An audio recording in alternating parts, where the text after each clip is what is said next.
Ave Maria. Tous les êtres humains sont créés pour vivre en communion avec Dieu. Ainsi, il existe en chacun de nous un besoin profond d'adorer, de rendre culte, de s'émerveiller de ce qui est plus grand, plus puissant, plus élevé que nous.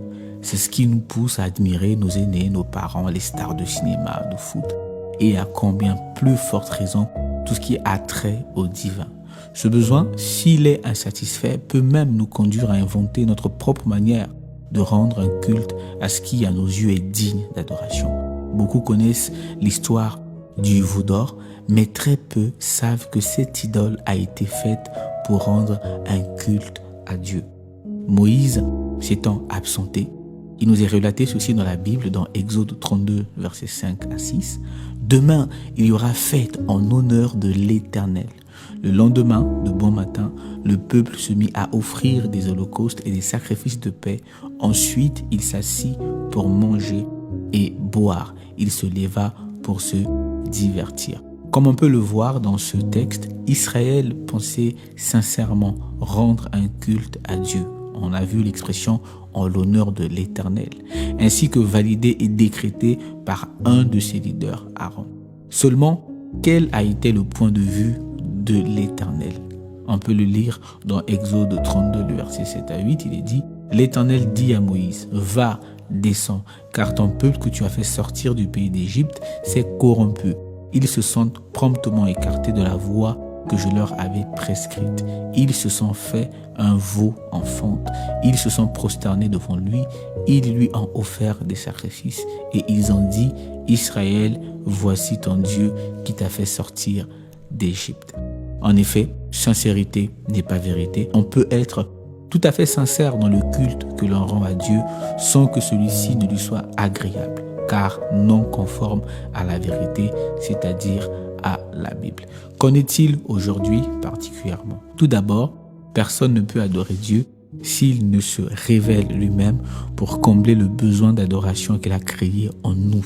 On peut le lire dans Jean 5, le verset 23, « Afin que tous honorent le Fils comme ils honorent le Père. Celui qui n'honore pas le Fils n'honore pas le Père qu'il a envoyé. » On voit donc que le seul culte que Dieu agrée et qu'il a eu le soin de prescrire, c'est celui qu'on lui rend à lui et à lui seul par l'intermédiaire de son Fils, et à l'exclusion de toute autre chose, de toute autre personne qui puisse être dans les cieux, sur la terre et sous la terre, ainsi qu'il est écrit, « Tu n'auras pas d'autre Dieu devant ma face, tu ne te feras point d'image taillée, ni de représentation quelconque des choses qui sont en haut dans les cieux, qui sont en bas sur la terre, et qui sont dans les eaux plus bas que la terre. Tu ne te prosterneras point devant elles, et tu ne les serviras point, car moi l'Éternel ton Dieu, je suis un Dieu jaloux. » Vous pouvez retrouver ce passage dans la Bible, dans le livre d'Exode, au chapitre 20, les versets 3 à 5.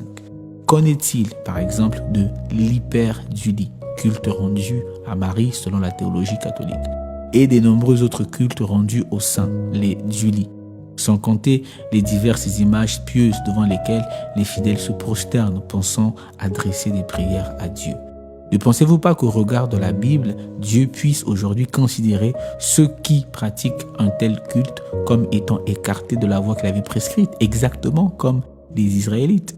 En effet, malgré la bonne volonté de beaucoup, comme vous aurez la bonne foi de le reconnaître, les dulis et l'hyperdulie n'ont aucun fondement biblique. Et ceux qui les pratiquent ne sont pas moins condamnables aux yeux de Dieu que les Israélites au veau d'or.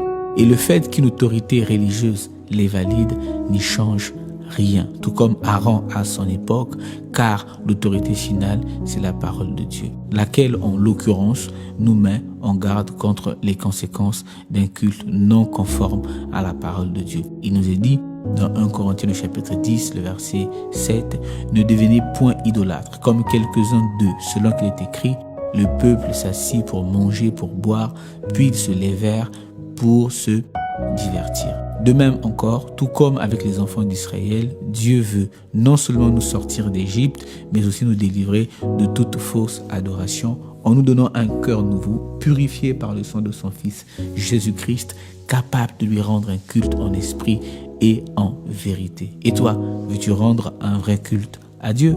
À bientôt.